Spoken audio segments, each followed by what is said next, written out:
Plan की अगर हम बात करें थंबनेल पे तो हमने आपने देख लिया होगा 30 बाई 45। आज का जो प्लान है 30 बाई 45 फीट 6 इंची में पूरा प्लान बनाया गया है, जिसमें आपको 4 बेडरूम मिलता है, किचन, टॉयलेट, बाथरूम, छोटा सा हॉल, आंगन एरिया, सीढ़ी, बरामदा, पोर्च, बहुत अच्छे तरीके से डिजाइन किया गया है दोस्तों। तो ज़्यादा देरी नहीं करेंगे, डिटेल आपको बताएंगे। नक्शा बनाना है तो आप हमसे कॉन्टेक्ट करके नक्शा बनवा सकते हैं दोस्तों। तो यहाँ पे जो भी मैंने कॉलम दिया है उसको थोड़ा हाईलाइट किया है। 10 बाई 10 के कॉलम है सिंगल फ्लोर के लिए। अगर आप डबल फ्लोर या ट्रिपल फ्लोर बनाते हैं वहाँ पे कॉलम का साइज आपका बढ़ जाएगा, वो अलग चीज़ है। फिलहाल आप इस कॉलम को समझिए। और इस कॉलम में आपको 4 सरिये 12 mm का यूज करना है दोस्तों। सूत की बात करें तो 4 सूत का यूज करना है।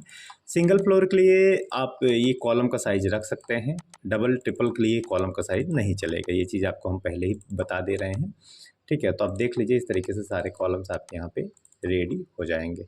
और यहाँ पे छोटा सा जो पोर्च दिया गया है उसको भी थोड़ा हाईलाइट कर देते हैं, ठीक है। तो ये आपके सारे कॉलम्स हो गए। अब नंबर ऑफ कॉलम की यहाँ पे बात करें तो देख सकते हैं 3 3 6 6 4 10 4 14 14 4 18 2 20 नंबर ऑफ कॉलम्स इसमें आपके टोटल इस तरीके से ये हो जाएंगे। इस तरीके से आप देख लीजिए, इस तरीके से 20 नंबर ऑफ कॉलम्स आपके टोटल हो जाएंगे। चलिए अब दीवार को जो भी है उसको भी मैं थोड़ा हाईलाइट कर देता हूँ।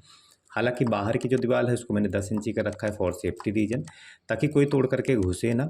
और एक ये होता है ना कि एक सेफ्टी हो गया, और एक दूसरा जैसे खिड़की वगैरह आप लगाते हैं तो दीवार में क्रैक वगैरह डेवलप होने लगता है। तो उस क्रैक को ओवरकम करने के लिए, कम करने के लिए, मिनिमाइज करने के लिए यहाँ पे दीवार रखी जाती है 10 इंची की, ताकि दीवार में क्रैक ना आए। क्योंकि 5 इंची की दीवार में खिड़की की वजह से काफ़ी सारा क्रैक वगैरह डेवलप होने लगता है, जो कि एक लॉन्ग टाइम में 2 साल 4 साल बाद आपको क्रैक वो हाईलाइट होकर दिखने लगेगा। तो ये चीज़ आपको समझ में आ गया होगा आई थिंक, ठीक है। तो आप ये देख सकते हैं इस तरीके से सारे आपकी दीवार वगैरह कंप्लीट हो जाएगा। चलिए अब इसका जो प्लिंथ लेवल है, मतलब कुर्सी लेवल है, हम यहाँ पे डिवाइड कर देते हैं कुर्सी लेवल। तो कुर्सी का जो साइज़ है आप अपने हिसाब से कम ज़्यादा रख सकते हैं, बट 3 फीट कम से कम रखें एटलीस्ट।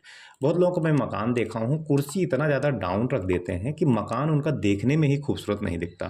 तो ये चीज़ आपको हमेशा ध्यान रखनी है कि आपको कुर्सी का जो लेवल है इतना रहे कि एटलीस्ट देखने में आपको मकान खूबसूरत दिखे, ठीक है। तो ये चीज़ का आपको हमेशा ध्यान देना है। तो ये आपका हो गया प्लिंथ लेवल, इस तरीके से पूरा मकान आपका बन गया। चलिए आप मकान बना लिए हैं। अब मकान में एंट्री करने के लिए आपको सीढ़ियाँ इस तरीके से देनी पड़ेगी, जो भी कुर्सी वगैरह बनाए हैं, क्योंकि अब ऐसे डायरेक्ट जंप करके तो चढ़ेंगे नहीं। तो ये आपकी कुर्सी मतलब ये यहाँ पे आपको सीढ़ियाँ इस तरीके से देनी होंगी। तो ये आप सीढ़ी वगैरह पे इस तरीके से एंट्री करके यहाँ पे जाएंगे। और जैसे आप एंट्री करते हैं तो यहाँ पे छोटा सा आपको एक पोर्च एरिया मिलता है, जो कि 4 फीट में रखा गया है। हालांकि क्लाइंट के पास और भी स्पेस था, लेकिन वो बहुत ज़्यादा स्पेस आगे का यूज नहीं करना चाहते, क्योंकि ज़्यादा यूज करेंगे तो उनका थोड़ा सा कॉस्टिंग बढ़ेगा। तो मैंने बोला कि थोड़ा सा आप एलिवेशन को देखते हुए थोड़ा सा यहाँ पे एक छोटा सा पोर्च दे दीजिए, थोड़ा सा मकान का जो एलिवेशन है खूबसूरत दिखने लगेगा, अच्छा बन जाएगा, ठीक है। तो इसलिए ये छोटा सा पोर्च रखा गया है दोस्तों, ठीक है। तो ये क्लाइंट के हिसाब से मैंने प्लान को बनाया है। ये आपका गेस्ट रूम रहेगा, ये आपका जो है एक गेस्ट रूम रहेगा, इसमें 2 दरवाजे अंदर बाहर दोनों से। इसके बाद यहाँ पे रहेगा आपका मेन गेट, ये आपका मेन गेट हो गया। इस तरह से आपका यहाँ पे रहेगा मेन गेट। मेन गेट से एंट्री करेंगे तो यहाँ पे एक और दूसरा रूम है, इसका दरवाज़ा आपका यहाँ बाहर से रहेगा। बाहर से देने से मतलब अंदर से देने से दरवाज़ा ये है कि आपके प्राइवेट पर्सनल रूम आपका रहेगा, बाहर से नहीं दे सकते इसको, ठीक है। इसके बाद यहाँ पे आगे बढ़ते हैं तो यहाँ पे आपको मिलता है किचन एरिया, और किचन का जो दरवाज़ा है आपका यहाँ पे इस तरीके से लग जाएगा, इस तरीके से, ठीक है। तो ये आपका किचन का दरवाज़ा यहाँ पे आपका लग जाएगा। आगे देखते हैं तो ये आपका पूरा हॉल एरिया यहाँ पे रहेगा दोस्तों, ठीक है। पीछे की तरफ आप चलते हैं तो 2 बेडरूम, 2 टॉयलेट और बाथरूम दोनों अलग अलग यहाँ पे दिए गए हैं। ये आपका टॉयलेट एरिया एंड इसके बगल में आपका ये बाथरूम एरिया, दोनों अलग अलग यहाँ पे इस तरीके से ये दिए गए हैं। और पीछे की तरफ आप चलते हैं तो पीछे की तरफ आपको 2 बेडरूम मिलते हैं। बैक साइड में आपको ये आपको मिलता है पहला बेडरूम यहाँ पे, एंड ये आपका यहाँ पे दूसरा बेडरूम पीछे, मतलब आपका ये 2 बेडरूम यहाँ पे मिल जाएंगे इस तरीके से। और यहाँ पे मिलता है आपको सीढ़ी आप देख लीजिए, इस तरीके से आपका ये सीढ़ी रहेगा। टोटल 7 फीट में सीढ़ी रखा है, और इसके जो चौखट है मतलब लैंडिंग है, ये हमने बाहर निकाला है इस तरीके से, आप देख सकते हैं इस तरीके से बाहर निकाल करके लैंडिंग को दिया है दोस्तों। तो ये इस तरीके से पूरा प्लान है, और मकान बनने के बाद आपको ये पूरा इस तरीके से ये दिखेगा। इसमें चारों साइड आप बड़े आराम से यहाँ पे खिड़की वगैरह लगा सकते हैं। चलिए दोबारा रिपीट कर देते हैं। फ्रंट से एंट्री करेंगे, पोर्च एरिया, इसके बाद ये छोटा सा बरामदा, यहाँ पे आपको मिलता है गेस्ट रूम। इसमें 2 दरवाजे हैं, एक अंदर बाहर दोनों से।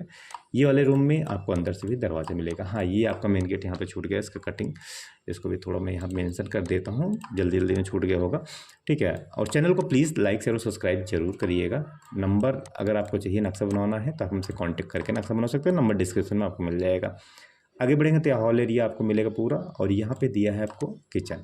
इसके बाद ये 3 फीट का पैसेज, क्योंकि टॉयलेट बाथरूम सामने ना करके थोड़ा सेपरेट कर दिया है। यहाँ पे आप इस कोने पर आप सिंक लगा सकते हैं, और ये आपका टॉयलेट, ये बाथरूम दोनों अलग अलग है।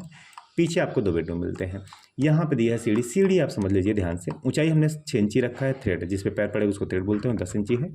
चौड़ाई 3 फीट 3 इंच है, और ये डॉग लेग में इस तरीके से सीढ़ी आपका रहेगा। इसका जो लैंडिंग है हमने इस तरीके से बाहर निकाला है दोस्तों, ठीक है। इस तरीके से आपका ये पूरा सीढ़ी वगैरह रहेगा। अब चलते हैं साइजेस पे, और आपको साइजेस वगैरह हम कंफर्म कराते हैं कि किस साइज़ में क्या चीज़ कैसे रखा हुआ है। तो आप देख लीजिए, यहाँ से यहाँ तक की दूरी 30 फीट, ये आप देख लीजिए 30 फीट बाई 45 फीट 6 इंच, ये आपका टोटल प्लान का जो साइज़ है यहाँ से यहाँ तक का रखा गया है। इसके बाद ये गेस्ट ये रूम की बात करें तो 10.5 बाई 13 का साइज़ आपको मिलेगा, जो कि पर्याप्त है, स्पेस में आपको दिक्कत नहीं होगी, ठीक है। मिनिमम जो आईएस स्टैंडर्ड कहता है वो 10 बाई 12 का रूम का साइज़ होना चाहिए। 6.5 फीट का आपका ये पैसेज मिलेगा दोस्तों, ठीक है। और किचन की अगर यहाँ पर बात की जाए तो यहाँ पर 8 फीट 8 इंच इंटू 9 फीट में आपका एक किचन एरिया मिलेगा। 18 feet 11 inch into 10 feet 7 inch में आपका ये आंगन एरिया आपको मिलेगा। इधर की बात करें 5 बाई 4 का आपका ये रहेगा टॉयलेट एरिया, और 4 फीट 7 इंच इंटू 5 फीट का आपका बाथरूम एरिया। 3.5 फीट का आपका ये पैसेज रहेगा। 14 बाई 12 का आपका ये रूम यहाँ पे देख सकते हैं, 14 बाई 12 का ये रूम, ठीक है। और 13 फीट 11 इंच इंटू 12 फीट का आपका ये रूम, और यहाँ पे 7 फीट का आपका ये पूरा ये प्लान रहेगा। 3 फीट 3 इंच एक सीढ़ी, 3 फीट 3 इंच दूसरी सीढ़ी, और 6 इंच बीच में गैप रहेगा। तो ये पूरा प्लान आपको यहाँ पे इस तरीके से मिलेगा। स्क्रीनशॉट लेना है तो आप इसका स्क्रीनशॉट यहाँ पे ले सकते हैं दोस्तों। हाँ, यहाँ पे जो लैंडिंग हमने बाहर निकाला, इसको ज़्यादा नहीं निकाला है, देख सकते हैं 2 फीट 7 इंच ही निकाला है। इतना ही तक ही आप निकालिए, उससे ज़्यादा ना निकालिए, अन्यथा यहाँ पे दीवार से क्रैक आने लगेगा। तो ये इस तरीके से पूरा प्लान है। स्क्रीनशॉट लेना है तो आप स्क्रीनशॉट ले सकते हैं। तो वीडियो कैसा लगा कमेंट करके ज़रूर बताएं। नक्शा बनवाना है तो नंबर डिस्क्रिप्शन में आपको मिल जाएगा, कॉन्टैक्ट करके नक्शा बनवा सकते हैं। तो मिलते हैं दूसरे वीडियो में, तब तक के लिए विदा लेता हूँ। धन्यवाद दोस्तों।